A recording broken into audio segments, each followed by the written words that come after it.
তার নাম হয়েছে 114 খানা সূরার মধ্যে সবচেয়ে বৃহত্তম সূরা হচ্ছে সূরাতুল বাকারা, দ্বিতীয় নাম্বার সূরা। চমৎকার একটা ঘটনা এখানে রয়েছে, একেবারে সংক্ষিপ্ত আকারে যদি না বলি তাহলে আবার বোঝা বড় কষ্ট হয়ে যাবে। মূল আলোচনায় থাকবে ইনশাআল্লাহ, কিন্তু একেবারে সংক্ষিপ্ত ভাবে কথাটা বলা প্রয়োজন, সেই জন্য বলবো সূরাতুল বাকারা। এটা একটা গাভীর নামে নামকরণ করা হয়েছে, কারণ গাভীকে নিয়ে আমার আল্লাহ তাআলা রাব্বুল আলামিন আল্লাহর রাসূল আল্লাহর নবী হযরত মূসা আলাইহিস সালামের সময় এমন একটা বিষয় উদ্ঘাটন করেছেন এই গাভীকে নিয়ে, যার জন্য সূরাখানার নাম করা হয়েছে সূরাতুল বাকারা,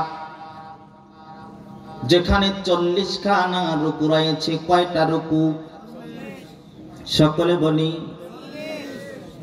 286টি আয়াতে কারিমা রয়েছে। সূরাখানা মাদানী। সম্মানিত হাজিরিন, বনি ইসরাইলের মধ্যে এক ভ্রাতুষ্পুত্র ভাতিজা চাচার এক মেয়েকে বিবাহ করার জন্য মনস্থির করলেন। চাচার কাছে প্রস্তাব দিলেন, চাচা প্রস্তাব প্রত্যাখ্যান করলেন। চাচা প্রত্যাখ্যান করার পরে ভ্রাতুষ্পুত্র তার ভিতরে এমন পরিকল্পনা আটলেন, চিন্তা করলেন, ফিকির করলেন যে এই চাচাকে বাঁচিয়ে রাখা যাবে না, কারণ তার একমাত্র সন্তান মেয়েটা। যদি আমাকে গ্রহণ করতে হয়, গোটা সম্পদ আমি ভোগ করতে হয়, তাহলে চাচাকে দুনিয়া থেকে বিদায় করে দিতে হবে। ঘটনা বিশাল, খুব সংক্ষিপ্ত আকারে বলছি। সম্মানিত হাজিরিন, যখন তার পরিকল্পনা মাফিক চাচাকে দুনিয়া থেকে বিদায় করে দিবেন, সে অনুযায়ী চাচাকে তিনি বিদায়ের ঘন্টা বাজায় দিলেন, তাকে হত্যা করলেন। হত্যা করার পর আরেকজনের মাথায় দড় চাপানোর উদ্দেশ্য নিয়ে চাচাকে আরেক বাড়ির বান্ডরির মধ্যে রেখে এসেছেন। আরেক বাড়ির বান্ডরির মধ্যে রেখে আসার পর পরের দিন তিনি মায়া কান্না শুরু করলেন, সমাজের লোকদেরকে একত্রিত করলেন আর বললেন চাচাকে নিয়ে বিভিন্ন কথাবার্তা। আমার চাচা কোথায়, কেমনে, কোথায়, কি হলো? শুধু কান্নার কান্না, মানুষ জমা হয়ে গেল। এরই মধ্যে ওই বান্ডারির মধ্যে গিয়ে চাচাকে উদ্ঘাটন করলেন, এবার বললেন আমার চাচা তো এখানে পড়ে আছে, কে বা কারা কিভাবে মারলো? সকলে একত্রিত হয়ে সামাজিক ভাবে যার বান্ডরি, যার বাড়ি, তাকে দোষারোপ করলো। তুমি যদি কিছু নাই জানো, তোমার বাড়িতে কেমনে এসে পৌঁছলো? সন্দেহের সংশয় ঘনীভূত হলো, সমস্যায় জর্জরিত সমাজ একত্রিত হয়ে সিদ্ধান্ত গ্রহণ করলো, কথার বাড়াবাড়ি করলে চলবে না। অতএব আল্লাহর নবী রয়েছে যেহেতু, চলো হযরতে মূসার কাছে, হযরতে মূসা আলাইহিস সালাতু ওয়াস সালামের কাছে গিয়ে আমাদের ঘটনাটা যদি উল্লেখ করি, তাহলে তিনি এর সঠিক সমাধান দিয়ে দিবেন। আল্লাহর নবী মূসা আলাইহিস সালাতু ওয়াস সালামের কাছে গিয়ে বললেন, আল্লাহর নবী বললেন তোমাদের এই সমস্যার সমাধান যদি পেতে হয়, তাহলে একটা গরু কিনে নিয়ে এসে জবাই করে দিতে হবে। এবার তারা বলল, এবারে কি তামাশা শুরু করলেন? এসেছি হত্যাকাণ্ডের রহস্য উদ্ঘাটনের জন্য। আপনি গরু জবাই করার জন্য বললেন, এ আবার কেমন ঘটনা? যত প্রশ্ন করে তত কঠিন হয়, যত প্রশ্ন করে তত কঠিন হয়। ভাইরা আমার, বন্ধুরা,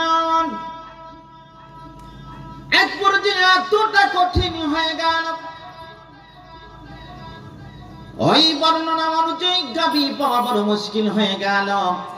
যদিও গাবিটা পাওয়া গেছে, কিন্তু ওই গাবির চামড়ার মধ্যে পরিপূর্ণ স্বর্ণ দিয়া পরিপূর্ণ করার বিনিময় গরুটা পাওয়া সম্ভব হয়েছে, গাবিটা পাওয়া সম্ভব হয়েছে। এবং নবীকে বললেন, আল্লাহর নবী হযরত মূসা আলাইহিস সালাতু ওয়াস সালাম সমাধান দিয়ে দিলেন, এই গরুর একটা অংশ নিয়ে মৃত ব্যক্তির শরীরে স্পর্শ করা হোক। এবং আর যখন মৃত ব্যক্তির শরীরে একটা অংশ স্পর্শ করলো, এখানে তাফসীরে বিভিন্ন ব্যাখ্যা রয়েছে, বিশ্লেষণ রয়েছে।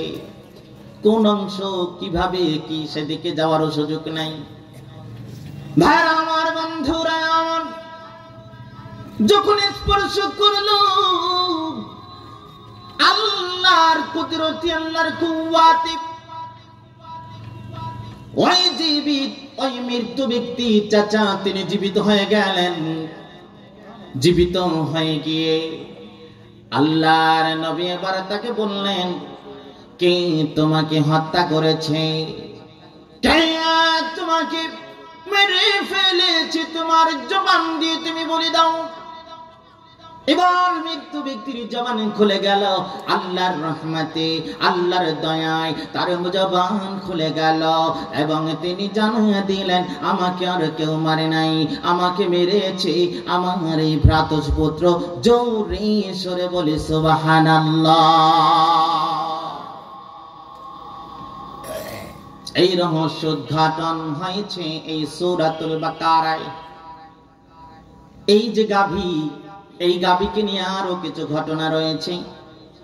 তাই ভাইরা আমার, বন্ধুরা আমার, সেই গাভীকে লক্ষ্য করে সূরা খানার নামকরণ করা হয়েছে সূরাতুল বাকারা। ও আমার ভাইরা আমার, বন্ধুরা, 10 নম্বর রুকু থেকে আলোচনা করব ইনশাআল্লাহ, যেখানে মদিনাবাসীদের আশেপাশে ভর্তি ছিল বনি ইসরাইল তথা ইহুদিরা। আর সেখানে আউস আর খাজরাজ দুইটা গোত্র ছিল। সামান্য কোনো বিষয় নিয়ে তাদের মধ্যে শুধুমাত্র ঝগড়াঝাটি, খুনাখুনি, রাহাজানি, হত্যাকাণ্ড, রক্তারক্তি চলতেই থাকত। সেই ইহুদিদের উদ্দেশ্য করে আল্লাহ তাআলা রাব্বুল আলামিন সূরাতুল বাকারা এই যে 10 নম্বর রুকুতে আলোচনা রয়েছে, যেখানে বলা হয়েছে বিসমিল্লাহির রাহমানির রাহিম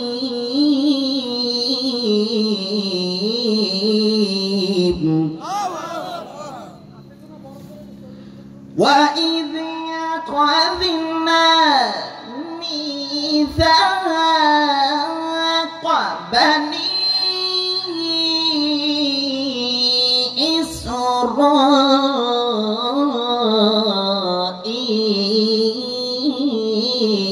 إسرائيل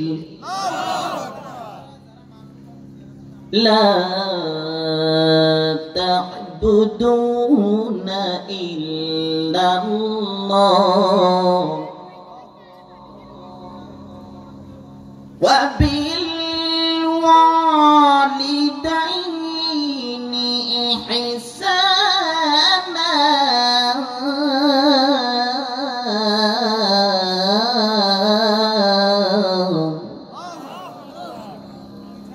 وذي القربى واليتامى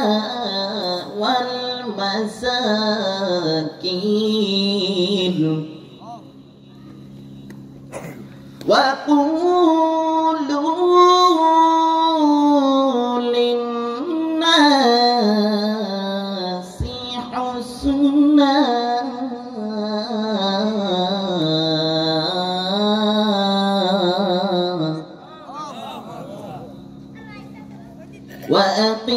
وأقيموا الصلاة وآتوا الزكاة ثم توليتم إلا قليلا منكم وأنتم মুরিদুন।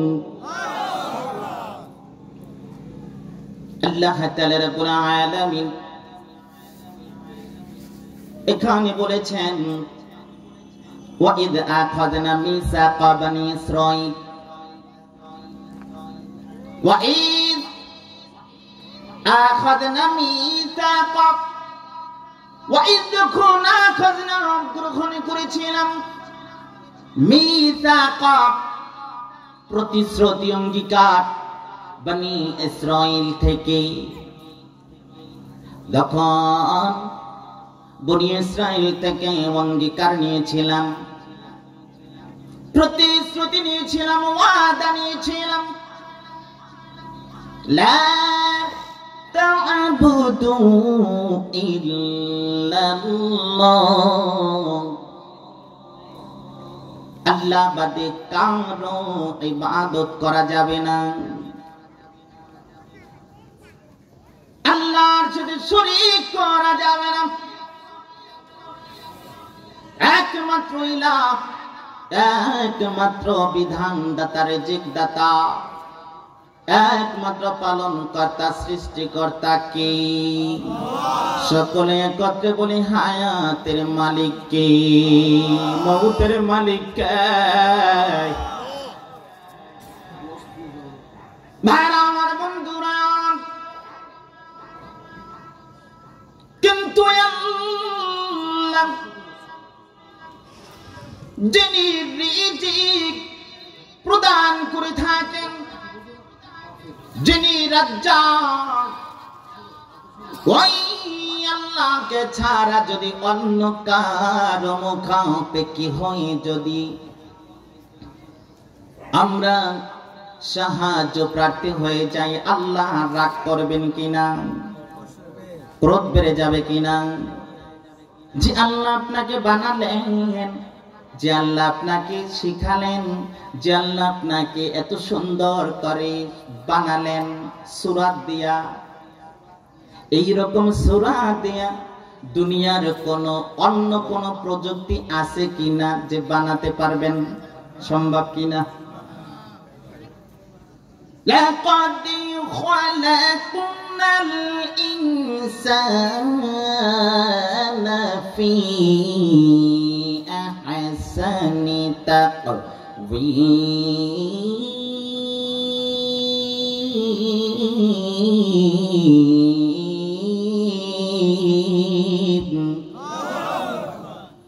সবচেয়ে সুন্দর করে বানিয়েছেন আল্লাহ তাআলা মানুষদেরকে তথা আমাদেরকে তাফসীরের ভাষায় যদি বলা হয় আহসান ব্যবহার করে আল্লাহ তাআলা কুরআনুল কারীমের মধ্যে যেখানে সবচেয়ে সুন্দর বোঝানোর জন্য সবচেয়ে উত্তম বোঝানোর জন্য সবচেয়ে ভালো যেখানে আমার আল্লাহ বোঝাতে চান সেখানে আমার আল্লাহ আহসান ব্যবহার করেন জোরে জোরে বলি সুবহানাল্লাহ সমস্ত সৃষ্টি জগতের মধ্যে সবচেয়ে সুন্দর করে সুচারু করে আমার আল্লাহ তাআলা আমাদেরকে বানিয়েছেন তারপরেও আমরা যদি সেই আল্লাহর সাথে শরীক করি ওই আল্লাহর ক্রোধ বেড়ে যাবে না তয় কি? সেজদা করার জন্য একমাত্র যিনি তিনি কে? আর যদি খান জাহান আলী রাহিমাহুল্লাহ ওই মাজার শরীফে গিয়া যদি কপালটা ঠেকা দেন, যত নামাজ পড়লেন, রোজা রাখলেন, ইবাদত আর বান্দিগি করলেন, সব কিছু বরবাদ হয়ে গেল। ও আমার ভাইরা, শিরক করার কারণে আপনি মুশরিক হয়ে গেলেন, স্থান হয়ে যাবে জাহান্নাম। ইন্নাল্লাযীনা মিন আহলিল কিতাবি ওয়াল মুশরিকিনা ফি নারি জাহান্নাম খালিদিনা ফিহা। ভাইরা আমার, বন্ধুরা আমার, মুশরিকের স্থানে জাহান্নাম। আমরা যদি রিজিকের চিন্তা করি, চাবো একমাত্র আল্লাহর কাছে। চাকরি আপনাকে খাওয়াতে পারে না। আমার আগে হযরত আলোচনা করতে গিয়ে বলে গিয়েছেন, চাকরি বাঁচানোর জন্য আমরা অনেক সময় অনেক পথ অবলম্বন করি, হক কথা পর্যন্ত বলতে চাই না, অথচ চাকরি তো আসলে আপনাকে খাওয়ায় না। খাওয়ান কি? সম্মানিত হাজিরিন, ওয়া মা মিন দাব্বাতিন ফিল আরদি ইল্লা আলাল্লাহি রিজকুহা।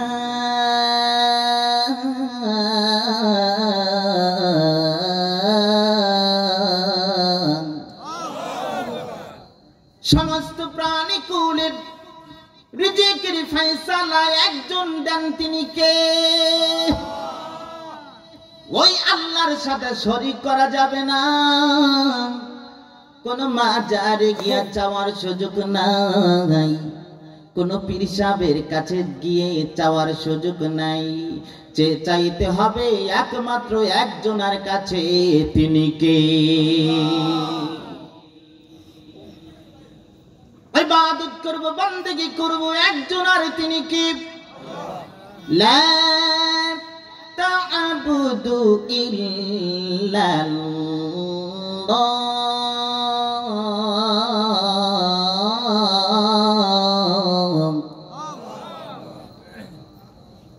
আল্লাহ ছাড়া অন্য কারো ইবাদত করা যাবে না। সম্মানিত হাজিরিন, আল্লাহ তাআলা তার ইবাদতের পরক্ষণে রব্বি করিম পিতা মাতার কথা বলে দিয়েছেন। ওয়া বিল ওয়ালিদাইনি ইহসানা, পিতা মাতার সাথে সদাচরণ করতে হবে, ভালো ব্যবহার করতে হবে। বিভিন্ন জায়গায় আমার আল্লাহ নিজের ইবাদতের পরে পিতা মাতার সাথে ভালো ব্যবহারের নির্দেশ দিয়েছেন। وَقَضَى رَبُّكَ أَلَّا تَعْبُدُوا إِلَّا إِيَّاهُ وَبِالْوَالِدَيْنِ إِحْسَانًا।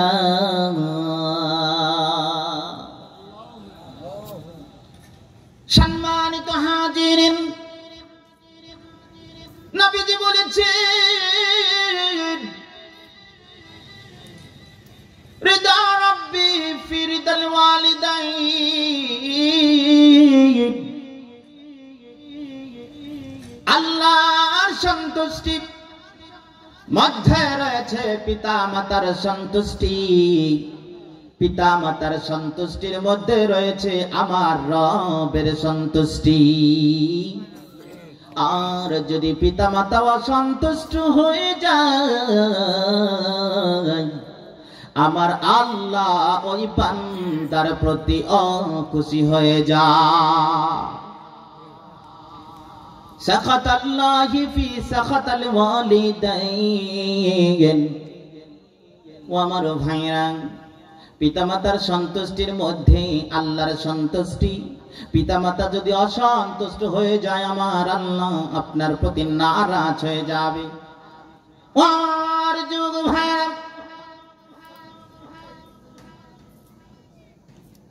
উদারতা হবার জানাই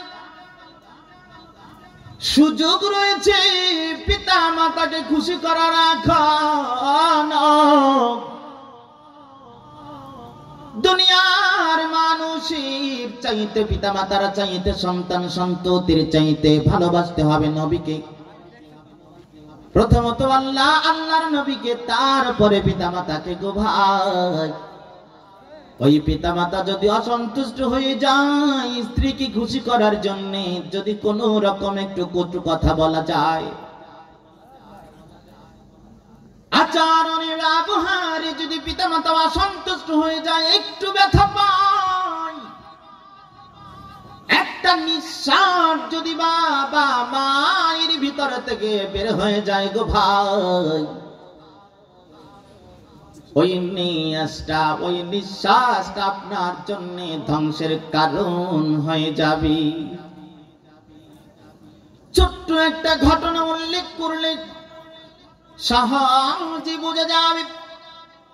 হযরত আলকামা রাদিয়াল্লাহু তাআলা আনহু আল্লাহর রাসূলের জলিলুল কদর সাহাবী ছিলেন। হযরত আলকামা রাদিয়াল্লাহু তাআলা আনহু জলিলুল কদর সাহাবী, যখন তার প্রাণটা ওষ্ঠাগত, মৃত্যু শয্যায় শায়িত, স্ত্রী এক পাশে, মার এক পাশে, হযরত আলকামা রাদিয়াল্লাহু তাআলা আনহুকে পড়ানোর চেষ্টা করলেন। আলকামা রে, কালিমা পড়ো, তোমার তো শেষ নিঃশ্বাস বের হয়ে যাবে, উপক্রম এমনটাই দেখা যাচ্ছে। তোমার অবস্থার হালত, তোমার হালত ভালো মনে করতেছি না রে বাবা। চেষ্টা করা হল কালিমা পড়ানোর, কিন্তু কোন রকম কোন ভাবে তার মুখে কালিমা উচ্চারণ হচ্ছে না। হযরত আলকামা কালিমা যখন মুখে পড়তে পারে না, এমত অবস্থায় মার স্ত্রী সিদ্ধান্ত গ্রহণ করলেন, আল্লাহর রাসূলের কাছে খবরটা পৌঁছে দিতে হবে।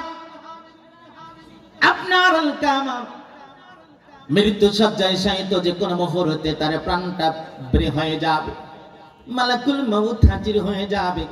অবস্থা ভালো মনে হচ্ছে না, কিন্তু কালিমা পড়ানোর শত চেষ্টা করার পরে আপনার আলকামার মুখে তো কালিমা উচ্চারণ হচ্ছে না। আল্লাহর রাসূলের কাছে বলার পরে আল্লাহর রাসূল ডাক দিলেন, ও আমার বিলাল, ও আম্মার ইবনে ইয়াসির, কোথায় আছো রে? তাড়াতাড়ি করে চলে আসো, আমার আলকামার কাছে চলে যাও। গিয়ে দেখো আলকামা কালিমা নাকি পড়তেই পারে না, তোমরা পড়ানোর চেষ্টা করো। হযরত বিলাল, হযরত আম্মার ইবনে ইয়াসির চলে গেলেন, গিয়ে কালিমা পড়ানোর চেষ্টা করলেন, কিন্তু হযরত আলকামা কালিমা পড়তে পারে না। চলে আসলেন আল্লাহর রাসূলের দরবারে, এসে বললেন, ইয়া রাসূলুল্লাহ, ইয়া হাবিবাল্লাহ, শত চেষ্টা করার পরেও আলকামা কালিমা আসলেই পড়তে পারে না। আল্লাহর রাসূল জিজ্ঞেস করলেন, আমাকে জানাও আলকামার বাবা মা বেঁচে আছে কিনা? আল্লাহর রাসূলের প্রশ্নের জবাবে বললেন, বাবা তো নাই, তবে তার মা জননী জীবিত আছে। বলল, চলে যাও, তার মাকে আমার সালাম পৌঁছাও। আমি রাসূলের কাছে চলে আসার জন্য বলো। যদি আমি রাসূলের কাছে আসতে অপারগতা প্রকাশ করে, স্বাস্থ্যজনিত কারণে আসতে নাই পারে, আমি নবী আমার আলকামার মা এর কাছে গিয়ে পৌঁছাবো। হযরত আলকামা রাদিয়াল্লাহু তাআলা আনহুর মায়ের কাছে যখন কথা জানানো হলো, হযরত আলকামার মা কথা শোনার পরে বললেন, এত বড় বেয়াদবি আমি করতে পারবো না, শত কষ্ট হলেও আমি নবীজির দরবারে গিয়ে উপস্থিত হতে চাই। আল্লাহর নবীর দরবারে গিয়ে সালাম প্রদান করলেন। আল্লাহর নবী জিজ্ঞেস করলেন, আলকামার মা বলো তোমার আলকামা তোমার ছেলে কেমন ছিল? এবার আল্লাহর রাসূলের প্রশ্নের জবাবে মা বললেন, আর আলকামা আমার ছেলে অনেক ভালো ছিল, তার জীবনে কোনো ত্রুটি নাই, বিচ্যুতি নেই, এমন কোনো কিছু আমি মা দেখি নাই। আপনি রাসূল যেভাবে বলেছেন সেইভাবে তিনি চেষ্টা করেছে তার জীবন পরিচালনার জন্য। আল্লাহ রাসূল বললেন, ও মা সত্য কথা বলো, আমি রাসূলের কাছে আল্লাহর ওহী পৌঁছে, গোপন যদি করো সত্য উদ্ঘাটন করা আমার জন্য কোনো ব্যাপার না, আল্লাহ আমাকে জানায়েন। যখন এমন কথা বললেন, মা এবার ডাক দিয়ে বললেন, নবী গো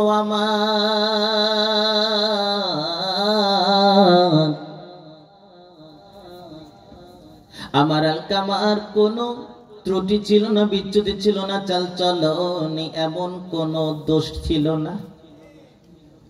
তুমি আমার আলকামা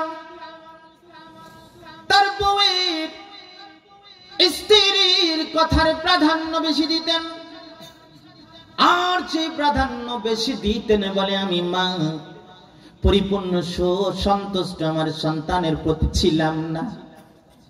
ইয়া রাসূলুল্লাহ, ইয়া হাবিবাল্লাহ, আমি আলকামার মা এটা সহ্য করতে পারতাম না। আমার কথার উপরে তার স্ত্রীর কথাকে তিনি প্রাধান্য দিতেন। আল্লাহর নবী আর দেরি করলেন না, বেলালকে ডাক দিলেন, আম্মার ইবনে ইয়াসিরকে ডাক দিলেন। ও আম্মার ইবনে ইয়াসির, বেলাল তাড়াতাড়ি করে কিছু কাঠ নিয়ে আস, আর সেই কাঠগুলো মধ্যে আগুন জ্বালায় দাও।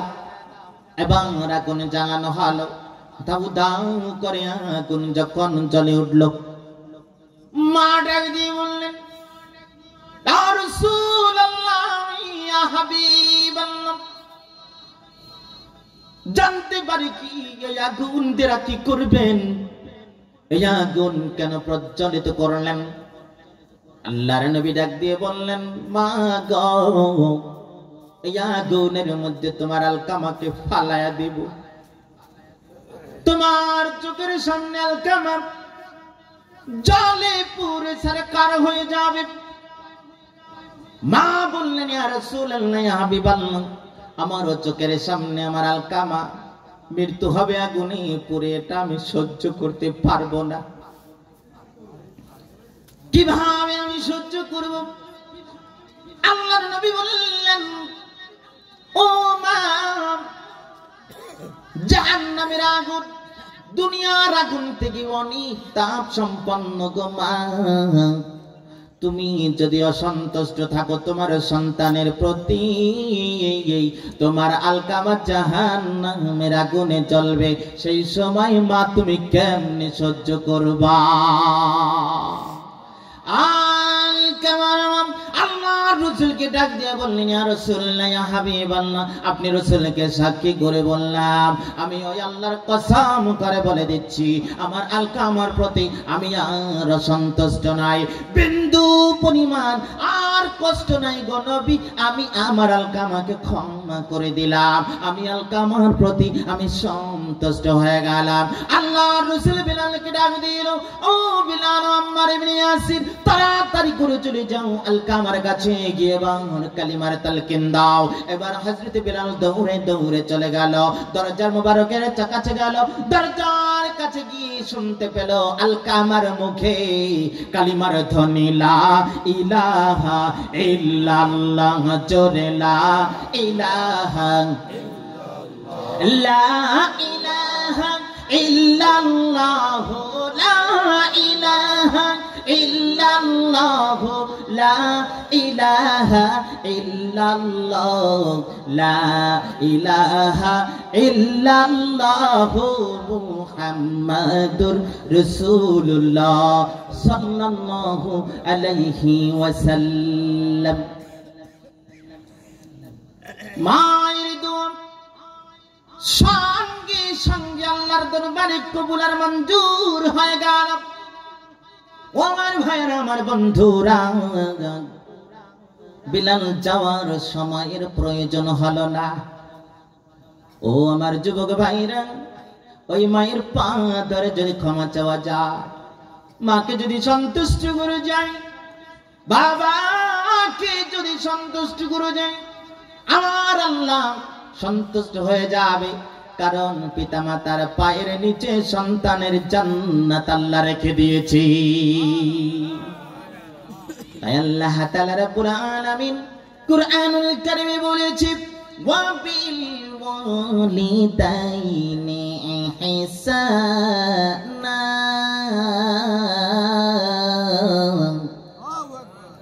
পিতামাতার সাথে ভালো ব্যবহার করা, উত্তম ব্যবহার করা।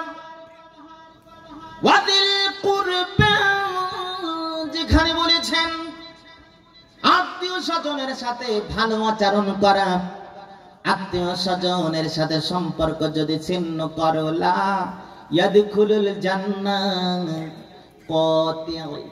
আত্মীয়তার বন্ধন ছিন্নকারী আমার আল্লাহ জান্নাত তাকে দিবে না। বলি না উযুবিল্লাহ। ভাই বোনের সম্পর্ক ছিন্ন হয় কি হয় না? পৈতৃক সম্পত্তি নিয়ে সমতা সেখানে দেখে না।